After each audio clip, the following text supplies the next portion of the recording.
Hello and welcome to the Avrum Rosensweig Show. Welcome to one of the internet's best podcasts, where we dive deep into the lives of the extraordinary and fascinating people who leave an indelible mark on our world. Join us as we explore their captivating stories, remarkable achievements, and unique perspectives that shape history and inspire generations. Get ready to embark on a journey through the lives of inspiring people unlike any other.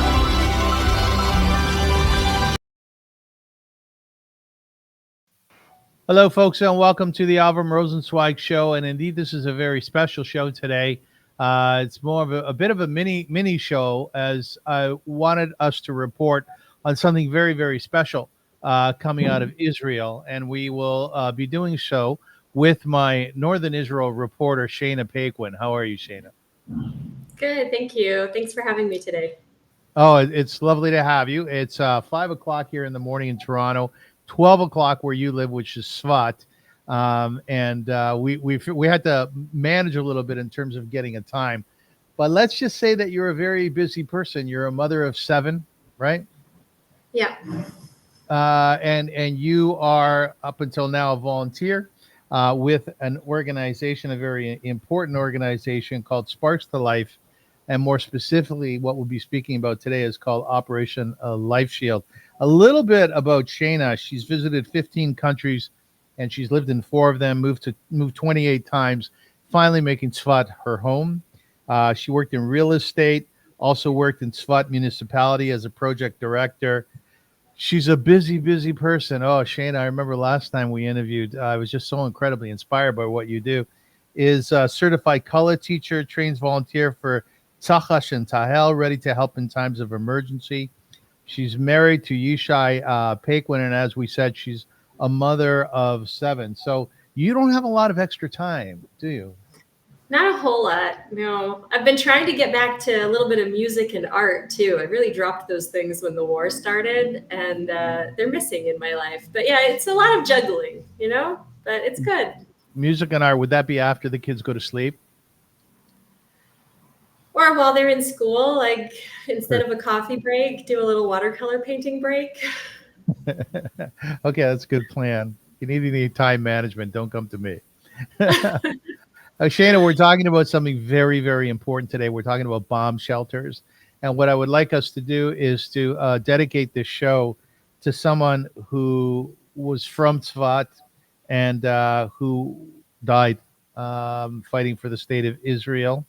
I don't know if you know her or not. Omer Sarah Banjo, who was killed in a rocket attack from Lebanon, Sefat, on February 14th. Did you know her? I didn't know her, no, but she was stationed at the base up here. We're going to just post her picture for 1 second, take 10 seconds of silence.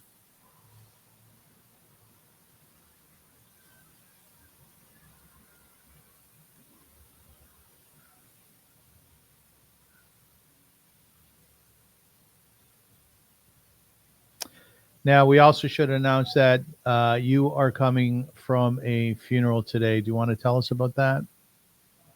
It was a memorial ceremony. The funeral was just last week for Eliezer Botzer.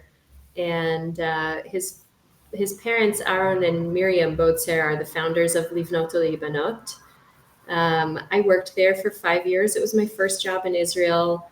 It was the job I was at when I was going through my divorce, and they really took me in as family and helped me as I rebuilt myself through a really hard time. And so it's a huge loss. Eliezer was in the reserves, 43 years old with 8 children, and one of 7 children himself. And so it's a very, very difficult week. I've never been to a funeral quite like that. Like, his music was playing throughout it. He was a very famous musician here, amazing lyric writer, just a really incredible person. And I know that his light will continue to shine on and influence a lot of people for many years to come. Amen. What's the aftermath of attending such a funeral? How long does that feeling stay with you? How long do you allow it to stay? Um, it's something that I struggle with. I have a really complicated relationship with death and dying. I kind of don't go to funerals that much. And having young children for so many years, like my oldest is 20 now, my youngest is a year and a half. So I always kind of had an excuse not to go. Um, I I never cried so much at a funeral my whole life. Like not even at my grandmother's, even when my father passed. And um, the energy there was very intense. And I heard that his songs were playing throughout the whole Shiva, and I was listening to them in the car the whole week. And yeah, and then like you go back home from such an experience, and like the kids need food and they need diapers changed and they need this, that, and the other. And like life has to go on. But it's hard. So now I'm jumping from that and into today is Thursday, so we have our weekly food delivery. We've been doing that every year, every week on Thursday for like years now. We give out healthy food packages to the elderly, disabled, and single parent families, and we have like a load of extra produce. So I'm like also calling extra families that I know that are going through a hard time, maybe an illness, maybe a job loss, maybe something. And yeah, it's just like jumping into like, what can you do? How can you give? I don't know. That's my solution, really. Like even through this whole war, the way that I don't get sucked down into the depths of despair is just by staying active and giving, and that's what keeps me afloat. So let's talk a little bit about some of your creations, apparatuses or tools to enable you to help. Together with Clara Levy, a friend of yours, you started up Sparks to Life. And one of the functions of Sparks to Life is, as you just mentioned, to help individuals who are in need today is food delivery. And another aspect of Sparks to Life is what we call Operation Life Shield. It's phenomenal what you've accomplished through Operation Life Shield. Tell us about it. What is So it? Operation Life Shield is actually a separate organization. They're a nonprofit organization. Actually, the director of that also used to work at Leave Note. It's a big family. Shmuel Bowman is the founder of Operation Life Shield, and we reached out to him a little bit into the war as we were going through this whole like, we don't have shelters for our preschoolers. What the hell is going on? Like, how can our 3 and 4-year-olds be exposed to rocket fire every day, and no one's doing anything? Shmuel, by the way, is a Torontonian, and I Oh, went to university with him. I know Shmuel well. such an awesome He's a lovely person. So person. Operation Life Shield is his Yeah. baby. Sparks to Life is my baby. And we're like, hey, Sefat has a huge lack of shelters in the preschools. Let's partner up and work together. And so that's what we've done. And it is amazing what we've been able to accomplish.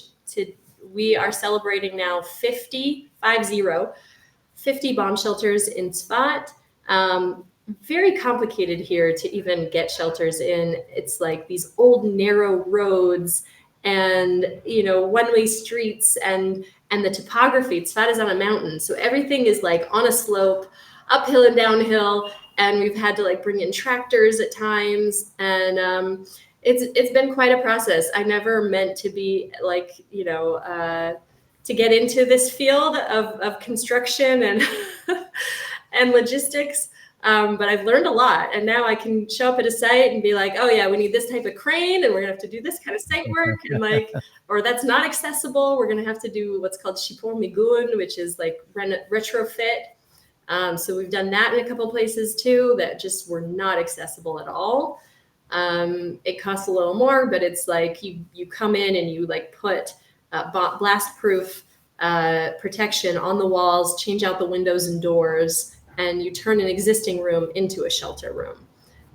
So it's all been really fascinating. And I have to say, even after so many times, I never get tired of watching the crane in action. And like the moment that shelter hits the ground, everyone's like, oh, it worked. We did it. Okay.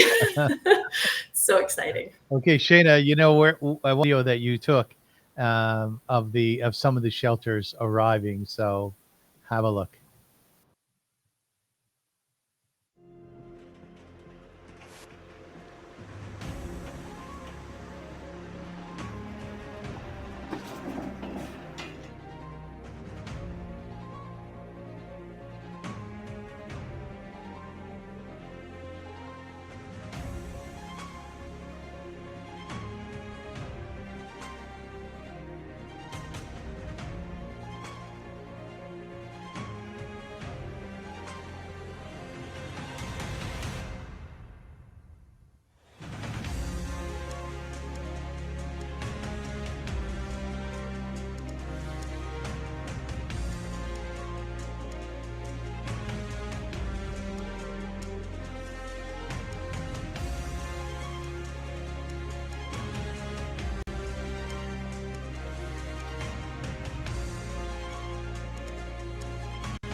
Well, let's talk about this phenomenal thing that you've accomplished together with many, many people.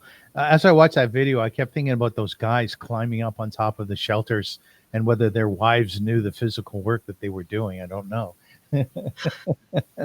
You know, I want to set up sort of your explanation as to the background, the motivation behind raising over $1 million for 50 delivered shelters in Sefat. This is what you write. It's beautiful. Sefat is a small, sweet town of 40,000 residents, including 16,000 children. Yes, that's a lot of little ones.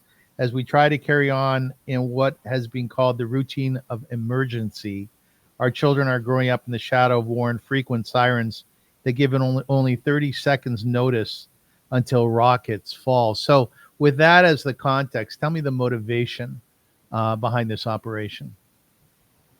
So initially, the city of Tzfat reached out to us for help, especially with one preschool for children with autism, where the children were actually evacuated from their preschool and moved to a different location, which is really difficult for children on the spectrum to be in unfamiliar environments, especially during a war. So we thought we were going to do one shelter, and it was like such a big deal. And thank God the kids returned to their preschool. My son, who was 4 at the time, was also in a preschool that was in a caravan. It's like this thin metal roof, thin walls, like a temporary trailer kind of building. And I didn't realize at the time how many schools there were. The city gave us a list of 10, and my son's school was on that.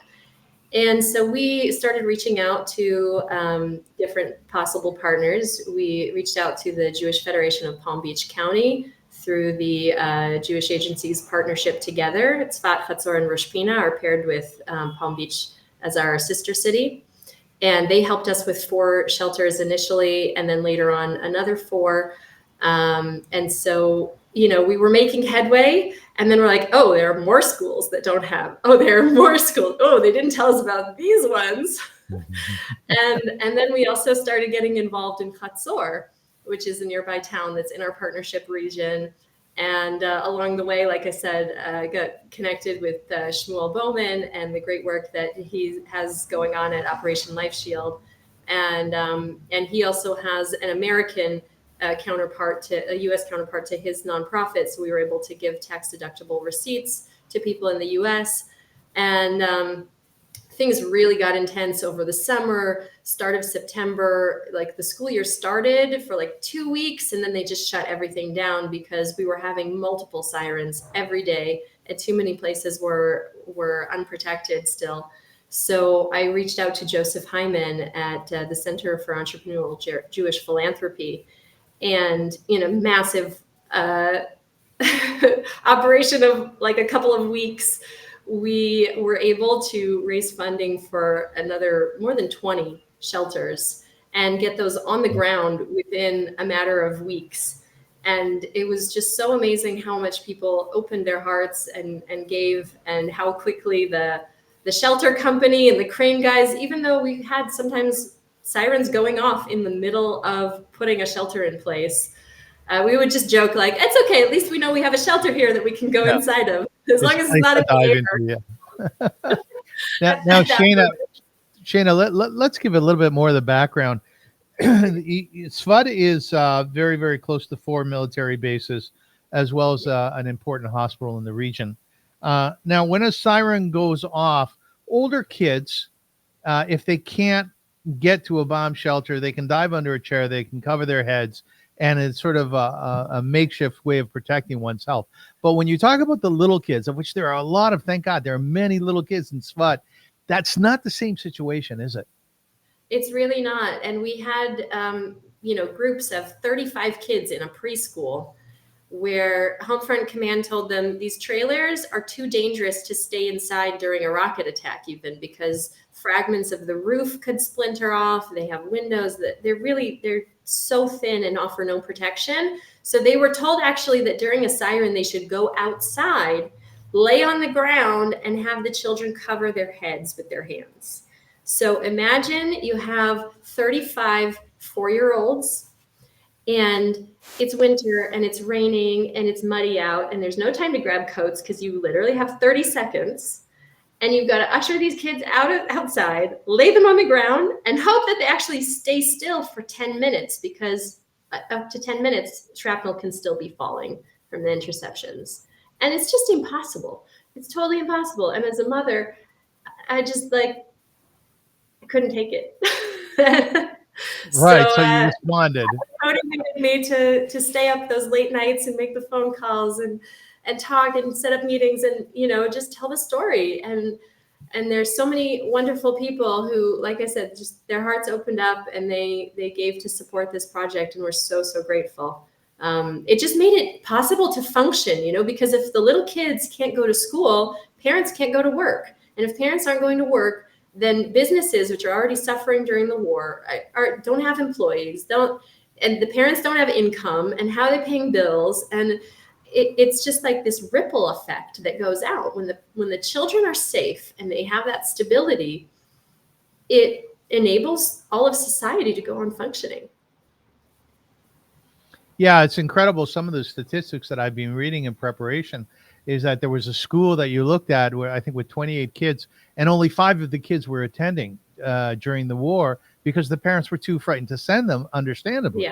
Yeah, that was like a few months in, and little by little, fewer people were sending, and only whoever really had to, maybe they were essential workers in the hospital. I don't know, but people who had the option to keep their kids home were starting to do that more and more, which has impacts on the parents, on the kids. Kids aren't getting out to socialize. They're not learning. They're not, and there are mental health impacts from this too. That's a big focus for us at Sparks to Life is, what is the mental health impact of not having a shelter, of this idea that, okay, there's a siren now, and where do I go? I have nowhere to go. I'm not safe. And just having that shelter, actually the shelter does more good on days when there aren't sirens even, because it just allows people to know, okay, I can go to school today, the teachers, I can go to work today, and I know that if there's a siren, I have a place to go. And it's a whole different state of mind to be living in.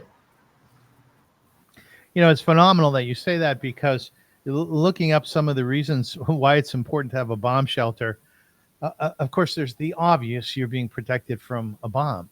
But one of the main reasons is, as you just said, it's the psychological and the emotional safety of it. In times of war, the constant threat of attacks can create very intense stress and anxiety. Having a secure, designated, safe space like a bomb shelter, it provides peace of mind knowing there's a place to retreat during dangerous times.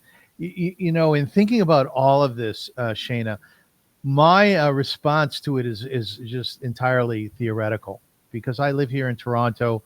I live in an area called North York, which is a pretty safe area. And I can't possibly imagine what it's like to have little ones as you do, and the idea that they're not protected from bombs. So you set about, together with your friend Clara, together with Shmuel Bowman, creating this entity that would raise money for 50 bomb shelters, have them delivered to Sefat and set up. You do this through sparkstolife.com, and people can see that at the bottom of your screen, www.sparkstolife.com. People can donate to this, correct? For sure, and it's an ongoing project. Even now, these shelters have a use beyond the war as well. I mean, obviously, we don't know what's going to happen. We're right now in a temporary ceasefire. Homefront Command still says there's a need to bring more shelters. We have developments in Syria. We're waiting, holding our breath to see how those are going. We're about to have a change of power in the U.S., see what happens with this ceasefire. Does it go from temporary to permanent? There's still a lot up in the air. So we definitely still need the calming effect of knowing that we have a safe place to go to. But in the meantime, we're now starting to transform these shelters into therapy rooms for the preschools, because we see, especially right before the ceasefire, things got really intense, and the kids were sometimes running to their shelter 3 times in one school day. And problems like waking up in the night with nightmares, bedwetting, panic attacks, all of these things are happening. And when you think about families, large families here, I'm like a middle family for Sefat. I only have 7 kids, but I have friends here with 10, 12, 13. And, so if you have that many kids and they're all being affected by this war and they need help and they need some kind of emotional support, how is one parent going to take the time off of work and for each kid, take them out of school for half a day, take them to therapy? So we're trying to set up a framework to allow therapists to come into the preschools and work through the preschools together. We're in talks with the city about this now, about training people that can do it, setting up the rooms. They need to have heaters, and in the summer, air conditioners, some folding tables and chairs, so that if needed, the furniture can be very quickly stowed in the corner and people can still use the room as a shelter. But just outfitting these rooms to have a longer life, even in times of peace, God willing, which should stay. Which is an added expense. But once again, if people would like to contribute, they can do so at sparkstolife.com, right?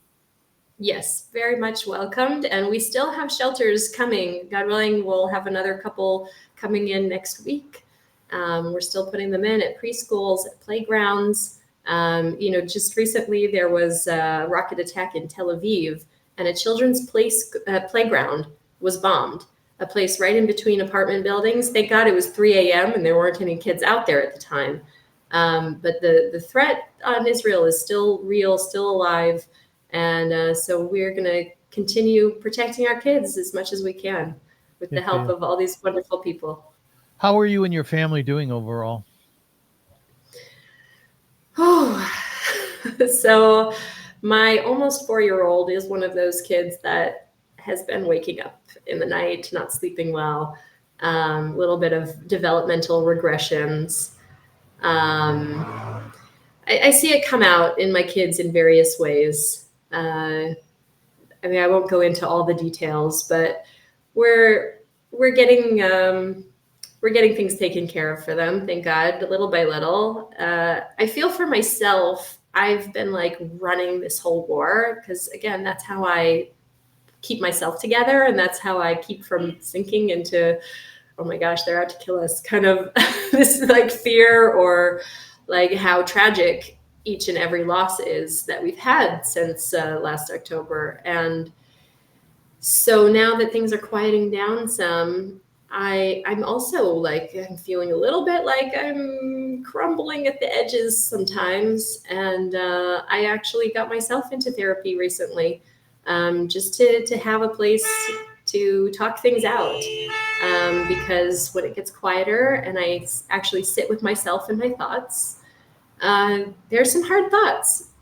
And I'm trying to be here and be strong for everyone, be strong for my kids, be strong for my community. But I can't pour from an empty cup, as they say. I got to put the oxygen mask on myself. I know all these things theoretically, right? But then sometimes it takes actually having a panic attack, which I did a couple weeks ago, to really be like, okay, it's time to take care of myself and refill myself, and take a little step back. So I'm doing that, but I'm also, continuing on, plowing ahead, because that's what I do.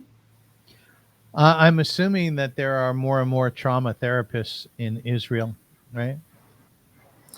There need to be more. There's actually a really big lack in the peripheral areas, especially. So up where we live, the health services are different than the center of the country. And before, if the waiting list at the child's clinic for mental and emotional well-being was half a year, you could wait on the waiting list. It's gone up to a year now. And we have some great therapy centers here, a pool, a horse ranch. Again, there are waiting lists there, and just so much need. And so there's really a big need for more therapists and more centers and more places. So we're hoping these shelters can be like mini branches of therapy centers. And we're also involved in the establishment of, God willing soon, a major mental wellness center that Mashabim is bringing to Sefat. And we're looking forward to that as well. We need a lot more services in that area. Your husband's an interesting fellow as well. How is he doing in all of this? Thank God. Yeah, he's good. He's excited to get back to guiding. It has been over a year since he's been able to lead a group out and do rappelling and adventuring and getting out into nature, and like that is his spot. So he is very happy during Hanukkah right now to be slowly getting back into that. And now that it's safe to get outdoors into open spaces where they don't intercept rockets when they're coming in, it's really the first time. And yeah, it's good. He needs to be there. If people want to go out with him, where can they find him? So you could look up on Facebook Nachshon Eco Adventure Therapy.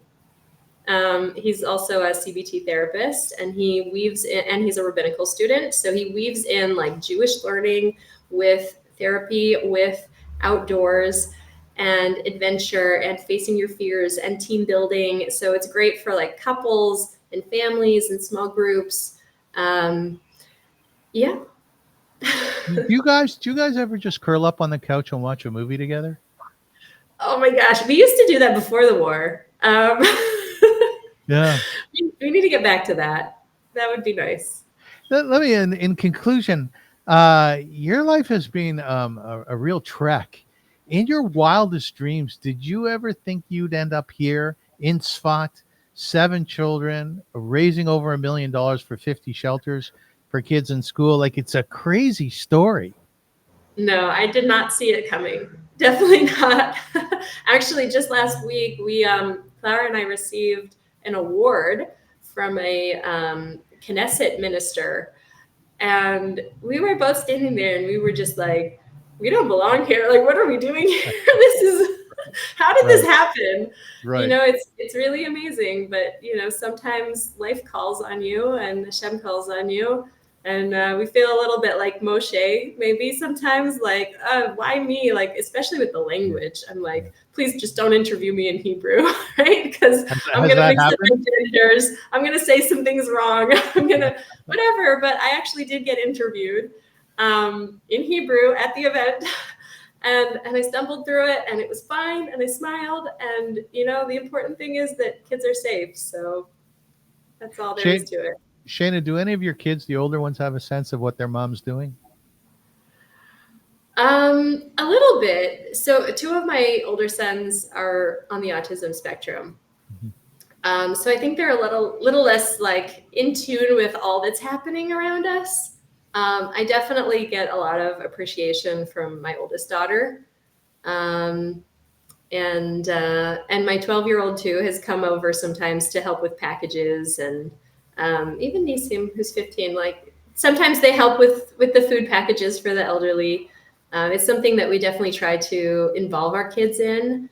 My daughters helped with painting one of the shelters, and they were super excited about that. We have a really awesome artist from Australia visiting, and some local artists, and they're all like adding some color and cheer to these shelters now. And so my kids were really happy to be part of that too.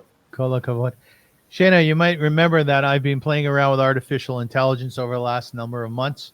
And I've asked artificial intelligence AI to write a poem about my guests. And today we have an ode to Shayna Paquin. And this is how the poem reads.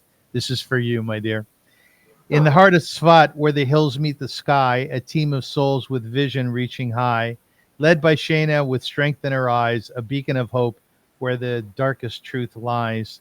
Together they rallied, their hearts intertwined, raising their voices, their efforts aligned. For in a world where the shadows loom near, they built shelters of safety, a fortress of cheer, 50 strong walls where families could hide, a refuge of peace in the chaos outside. Each brick a promise, each corner a prayer for those who would need it, for those unaware. Shayna Paquin, with courage untold, with her colleagues beside her, they were bold. In Sefat they stand, these shelters of grace, a testament to love in a perilous place. Their work is a gift, a legacy bright, a shield in the day, and a guide through the night. In the face of the storm, they showed how to care, a shining example of hope beyond compare. What do you think? Oh, that's so sweet. That's an ode to Shayna. Just to normalize the interview just a tad, because what you're going through is really, really out there, and it's so different than any of us are experiencing. Is there any aspect of your life that you would change? Anything that you would make different?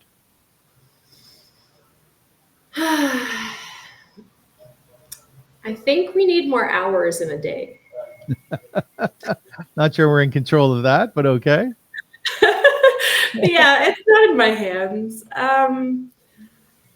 Yeah, like I said, I do want to make more time in my life for music and art again and get beyond this wartime, this emergency mentality. Yes.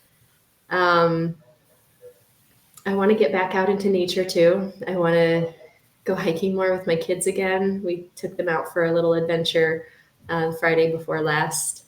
It's our first time out hiking as a family since before the war. And that's something I would definitely want more of in my life again. When you light the Hanukkah candles, last night being the first night, tonight the second night, are all the children around? Is there something quiet and peaceful about it? Yeah, so we have two of my kids are adults, but I have five kids at home. So we set up seven Chanukiot, each with their own candles. Even the little one, Galia, lights her own with help. And it's a really special moment to, get the teenagers off their screens and around around the flames, around the dinner table afterwards. And it was a really special first night. Everyone lighting and singing together, and we managed to grab a selfie. And it's just like really, really special moment to bring family together and remember who we are and why we're here. Well, what is that moment of lighting the candles like for you? What are you thinking about? It's a moment of connection. So I know some families have the tradition that like one person lights the Chanukiah for the family. By us, though, it's every single person has their own, and it's really like getting them used to the idea of it. And as we were doing it, the kids started talking about memories from past Hanukkahs and things that we did and places we went and food that we made and ate together. And their wishes for how we'd like to have this week. And that was really special. And I want to keep that alive with them. Kol hakavod. Shayna Paquin, one last pitch to our viewers and to our listeners as to why they should donate to Sparks to Life. Your moment.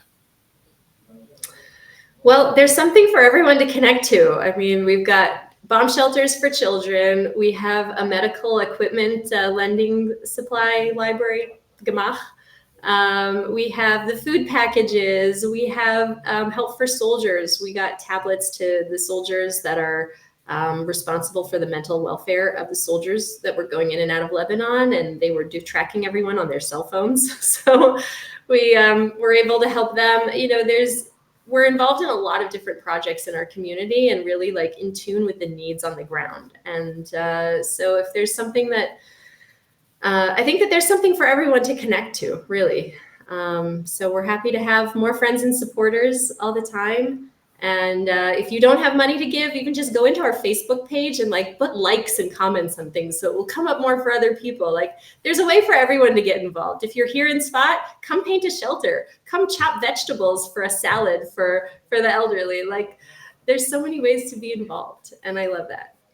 Shayna Paquin, let me be the first one after lunch in Sefat to tell you what a magnificent human being you are. You really are. And highly inspiring. The reason I do this show is to remind people about the wonderful, wonderful individuals who share this planet with us and do outstanding things. And in your case, it's living in Israel, having 7 children, you and your husband, working in Sefat towards the betterment and the health of so many people who live there with you. I can't tell you like this. I'm going back to bed. I'm pretty tired. It's still dark out, but I am with this great feeling of being inspired and knowing that you're there. So thank you for what you do. It's unbelievably beautiful. Thank you. Thank you for having me, and thank you for having me back. It's so good to be here with you and talk to you. And I really hope we get to meet in person someday. Invite you for a visit. There aren't rockets falling at the moment. So. Yeah, thank you. I can't wait. I'll paint one of the shelters. How about that? Awesome. Yeah. Ladies and gentlemen, thank you so much for joining us. Once again, I really encourage you with all my heart and all my soul to take a look at sparkstoLife.com and reach deeply into your pockets and contribute to this really special, definitive, superlative organization who's doing very, very special things for our fellow Jews in Israel, in Sefat specifically. Until we meet again, Shayna Paquin, thank you so much for joining us. Our very best, our love to you and your family and all the people of Sefat. And we will be back soon. Until then, Zeigazin, as they say in Yiddish. Do you know Yiddish at all, Shayna? A bissel. A bisle. Do you know what Zeigazin means? Be healthy. Yeah, go in health. Exactly. Yeah. Okay. We'll see you again soon. Thank you so much for joining us. Thank you.